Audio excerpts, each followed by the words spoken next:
nossos votos de muita paz.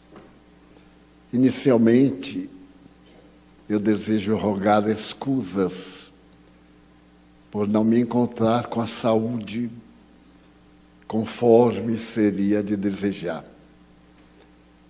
Eu estava internado em um hospital e saí exclusivamente para a nossa reunião de quinta-feira e para o lançamento desta obra muito delicada do Dr. Bezerra de Menezes.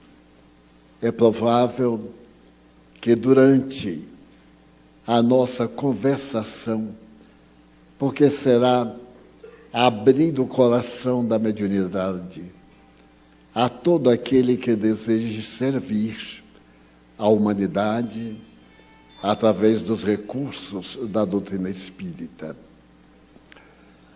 No momento quando o diretor do hospital assinava a minha alta, a meu pedido, porque não completei os exames de um check-up, ele me perguntou curiosamente: o Espiritismo é uma doutrina que cura? Assim dizem, não é verdade? Eu disse: sim, senhor, é verdade. Além de o dizerem, executam. Ele se voltou para mim, séptico, e disse: mas você é um divulgador do Espiritismo. Adoece? Eu digo: adoeço, sim, senhor. Porque o senhor é médico e, periodicamente, a máquina falha, exigindo reparos. Existem reparos de natureza psíquica, mas existem também de natureza física. Transplante, transferência de órgãos e várias outras tecnologias hoje da inteligência artificial. E como nós espíritas cuidamos do amanhã desde hoje, somos pessoas como todas as pessoas, com problemas, com desafios, com sofrimentos, porém, com uma forma diferente de pensar e de agir. Enquanto a maioria se desespera e busca as terapêuticas psiquiátricas, psicológicas, tradicionais, nós vamos diretamente ao terapeuta fundamental, que é Jesus Cristo, e esperamos que ele faça aquilo que esteja dentro do nosso mérito. Se nós temos mérito, estamos predispostos à cura. Se não temos, experimentamos o sofrimento como sendo um caminho de retificação da nossa necessidade. E eu estou nesse caminho, porque não tenho mérito suficiente. Ele disse: você crê honestamente? Eu disse: bem, primeiro eu estou esperando que o senhor me dê alta, para depois fazermos a confissão. Porque o senhor certamente nunca foi a uma sessão espírita. Não, nunca foi. Então não tem a mínima condição de fazer qualquer reflexão ou de debater com um toque de ironia, porque, afinal, para o senhor me atender, eu estou pagando, e muito bem, e é natural que seja atendido como mandam os códigos. Mas a nossa doutrina é uma ciência da psique, da mesma forma que os modernos métodos da quarta força em psiquiatria constituem um recurso para libertar o indivíduo dos transtornos da atualidade. A questão de cura é muito relativa. porque nós estamos em um equipamento de natureza orgânica, com possibilidades de prolongamento e com possibilidades menores. É natural que eu, tendo 96 anos saudáveis, o senhor vai verificar que eu não tenho nenhuma doença. E o que está fazendo aqui? Buscando a confirmação científica do que o Espiritismo me diz. Eu tive Covid e fiquei com algumas sequelas. Há um ano, durante um ano, eu venho tentando os recursos psíquicos e mantendo todo o otimismo possível. Passado este ano, eu então recorro agora à ciência de Hipócrates para verificar se pode ser substituído algum parafuso, pode ser substituído alguma peça, ou então pode ser dado o sinal de libertação. E ele disse: qual é o sinal de libertação? O atestado de óbito. Ele disse: e não tem medo da morte? Eu digo: como eu posso ter medo de uma coisa que não existe? Existe a desencarnação. Encarnar, em bom português, significa vestir-se de carne. Desencarnar significa desvestir-se de carne. Agora, viver e morrer são duas coisas diferentes. Viver biologicamente e morrer biologicamente. Porque a vida continua. Ele então sorriu e disse: você fala com convicção. Eu digo: o senhor vai me desculpar. Pergunte diretamente o que o senhor quer saber. Porque o senhor sabe que eu sou médium e essa conversa toda é uma preparatória para um teste de mediunidade. Por exemplo, o senhor quer saber se seu pai, que desencarnou, se continua vivo. Ele está aqui me dizendo que sim, que continua vivo e que já lhe deu muitas demonstrações, inclusive que o senhor perdeu o primeiro vestibular e quis abandonar. Ele, então, através de um médium, insistiu para o senhor fazer o segundo vestibular. A contragosto, o senhor fez o segundo vestibular e perdeu. E ele insistiu para o terceiro teste. E o senhor já estava cansado, já estava velho, tinha 25 anos. Fez o vestibular e perdeu. Ele disse: o êxito está no próximo. E o senhor respondeu que não ia ter próximo. Ele disse: vai ter próximo e vai ser um excelente médico, porque é de excelente caráter. O senhor fez o teste e passou. E ficou surpreso, porque desta vez esforçou-se menos. Porém, o emocional estava mais tranquilo e mais seguro das suas possibilidades. Ele disse: você quer mesmo que a alta? Eu disse: porque nós temos um lançamento que eu não posso faltar, porque é para nós um momento de júbilo. Ele disse: e por que está internado? Eu disse: para seguir o primeiro conceito do Espiritismo. Fé verdadeira é aquela que enfrenta a razão face a face em todas as épocas da humanidade. E eu enfrento a razão. Sou orgânico, sei da minha doença, porque eu faço autoanálise, embora não tenha recursos universitários, mas tenho muita experiência. Ninguém vive 96 anos, doutor, e continua uma lesma. Não é possível. eu tenho pelo menos a experiência que o senhor ainda não adquiriu com seus pacientes. Ele disse, você diz o que pensa. Não, senhor, eu estou respondendo o que o senhor deseja saber. Então, nós temos esse inquérito, e eu deixar mais dúvida do que certeza, foi um momento infeliz e de minha parte de covardia, porque o senhor é diplomado pela universidade e eu sou diplomado pela Universidade da Vida. O senhor estuda corpos, eu estudo almas. O senhor tem uma visão temporária da matéria respeitável. E eu, desde os 4 anos de idade, que transito por este mundo extraordinário da transcendência, este mundo da consciência profunda da imortalidade.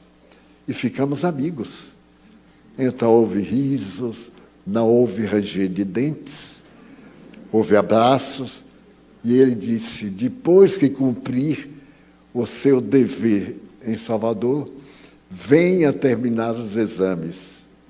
Eu disse, já terminaram, porque a dúvida que eu tinha, o senhor vai confirmar dentro de alguns dias.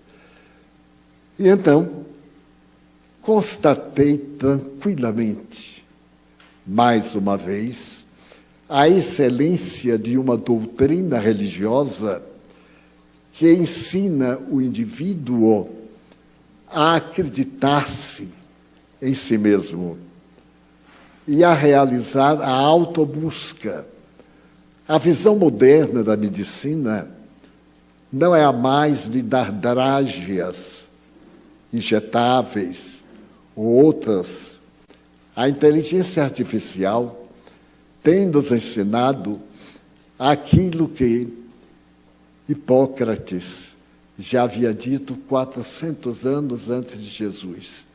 Não há doenças, há doentes.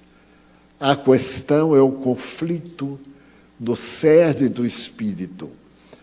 Como naquela época, Hipócrates não podia colocar noutros termos, ele estabeleceu que o corpo é a indumentária da vida para uma caminhada no processo da evolução.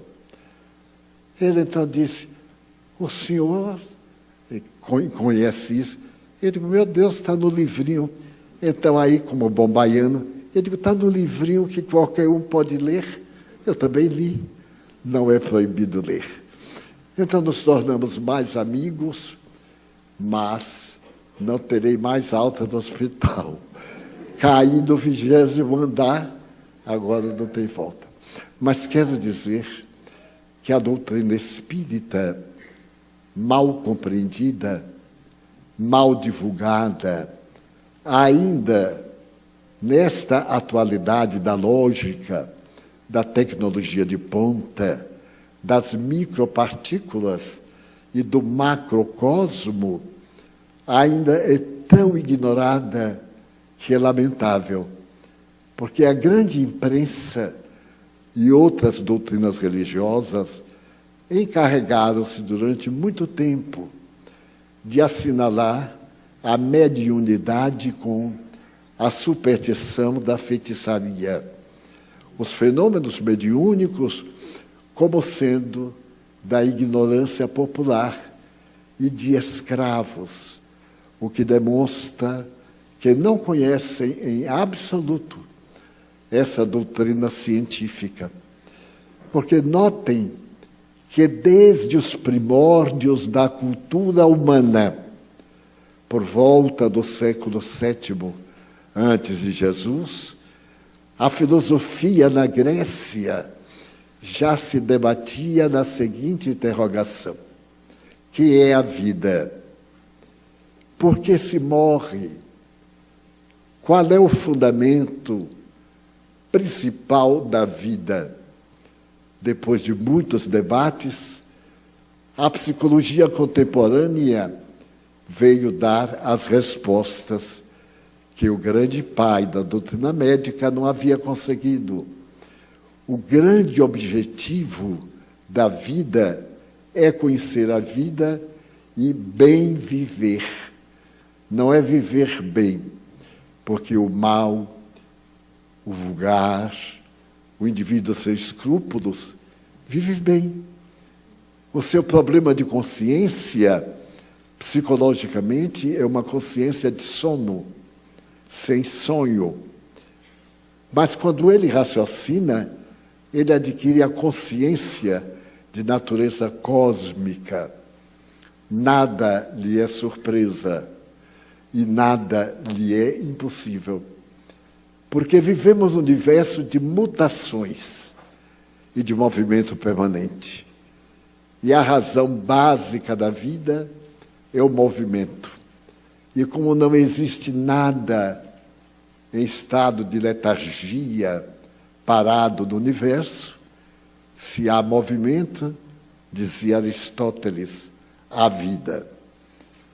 E consegui viajar, e na hora que eu ia saindo, ele me disse, o senhor não me perguntou se aquilo que me falou de meu pai era verdade. Eu disse, mas quem tem dúvida é o senhor, não sou eu.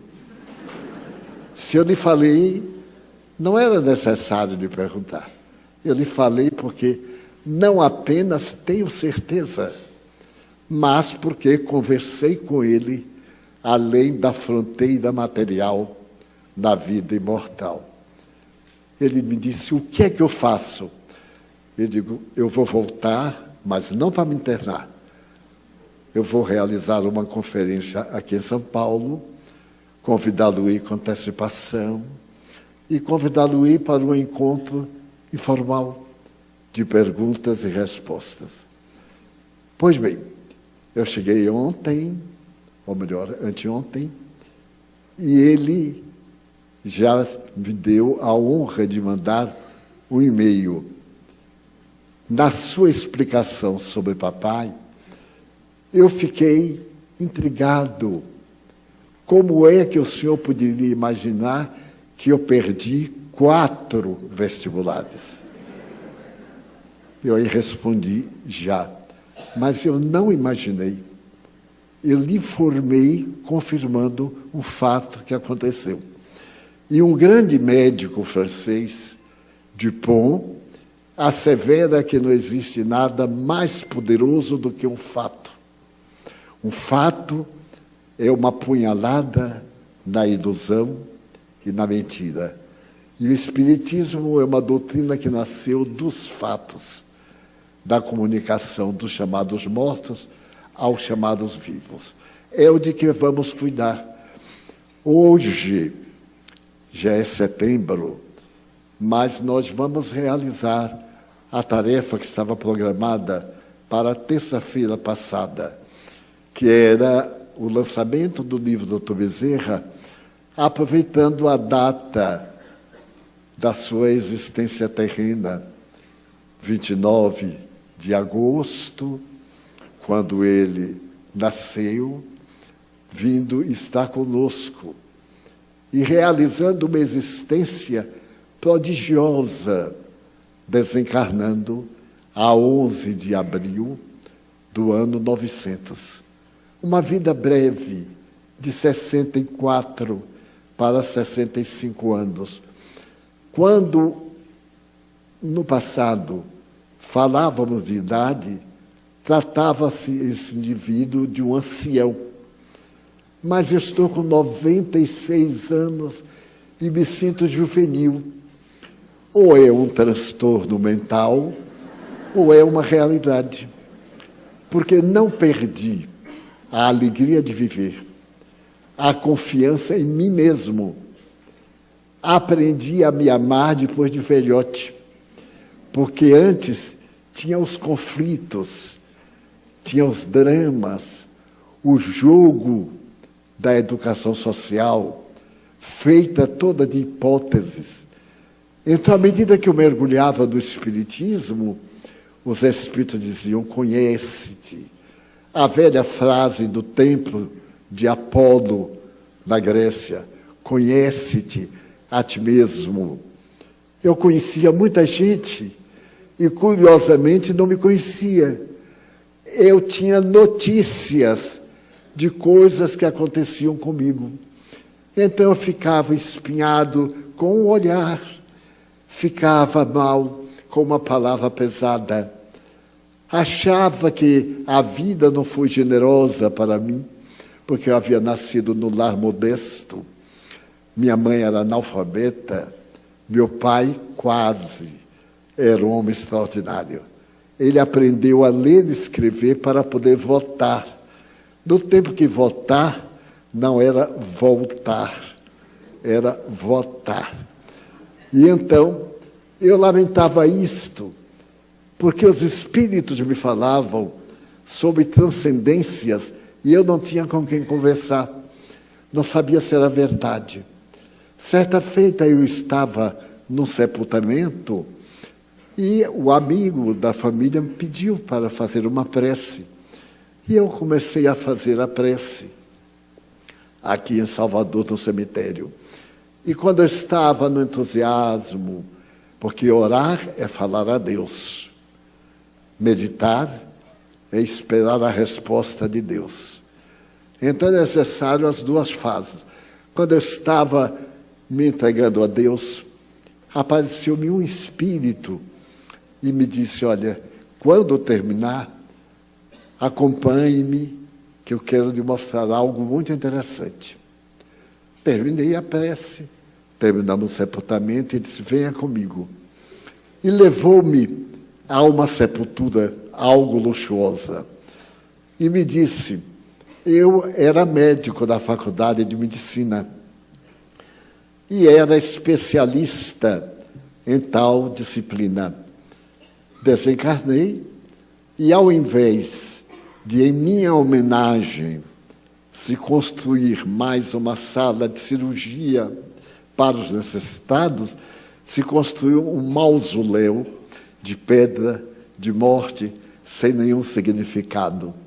Quando é que nós vamos conhecer realmente as necessidades da vida? Para que esta placa de bronze, quando muita gente está morrendo de fome? Isto foi no ano de 1955. Muita gente ainda estava borboleteando no alto. E ele já me ensinava. Ele disse: eu vou te dar aulas de química, de física, porque no meu curso de escola normal não tinha essas doutrinas. E eu, que era professor primário, perguntei: mas para que eu quero? Para que eu quero saber o que é água, o que não é água? Ele sorriu jovial e disse assim: primeiro, você me veio com água. Eu lhe mostro aqui uma água e pergunto: o que é isso? Você: água. Pode não ser.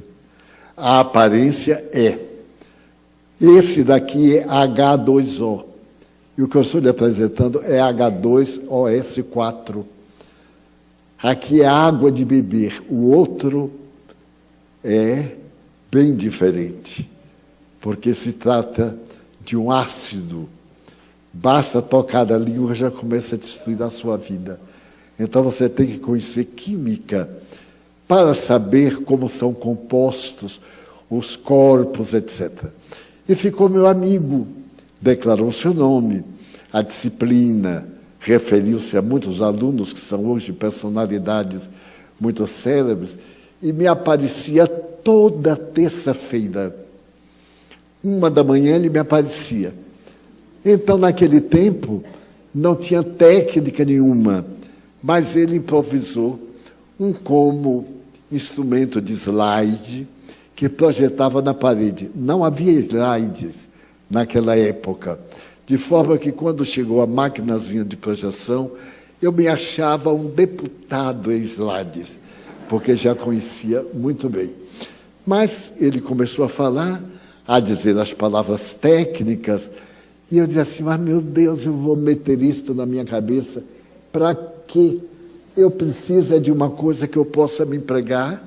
Eu já estava empregado, porém, com um salário melhor. Não consegui o salário melhor nunca. Então eu me lembro de um fato anedótico, de um amigo meu. Ele disse assim: Divaldo, quando eu era criança, eu tinha 2 ambições: ficar velho e ficar rico. A primeira eu já consegui. Velho eu já estava, mas numa miséria de cortar o coração. Então eu queria as duas coisas. Muito bem. Foi nesse ínterim. Eu estava, portanto, na convicção, lendo o Espiritismo, estudando, ouvindo os espíritos que se comunicavam por meu intermédio, eles me explicando tecnicamente, fisiologicamente, como é que se dá a comunicação, mostrando que não é um fenômeno transcendente, algo misterioso, é um fenômeno comum da fisiologia humana. Nesse ínterim, eu fui a São Paulo a convite da organização que estava desenvolvendo um congresso. E era o meu primeiro embate com um grande público, grande no sentido de muitas pessoas. O salão enorme, superlotado. Eu era mais moço, eu já disse que eu conseguia a velhice. E então, eu proferi a conferência, proferi e fiquei felicíssimo. Fiquei tão feliz que eu falei ao espírito que me inspirava: será que na próxima reunião o senhor me leva a proferir o tema científico? Ele disse: você sabe que ciência? Eu disse: nenhuma. Ele disse: então vai ser um tema de nada. Mas se você quiser, se quiser exibir-se, porque isso aí é vaidade aqui para nós, não é? Eu disse: não, senhor. Ele disse: é. E eu? É. Ser honesto. Marcamos para o domingo uma outra reunião, naquele salão, fui convidado e aceitei. E fiquei na expectativa, vou fazer um tema científico. Na reunião, havia muito jovem, quando falavam assim: eles são aqui da universidade. A universidade era o máximo. Se a pessoa passava do portão, já ficava sábio. Da USP.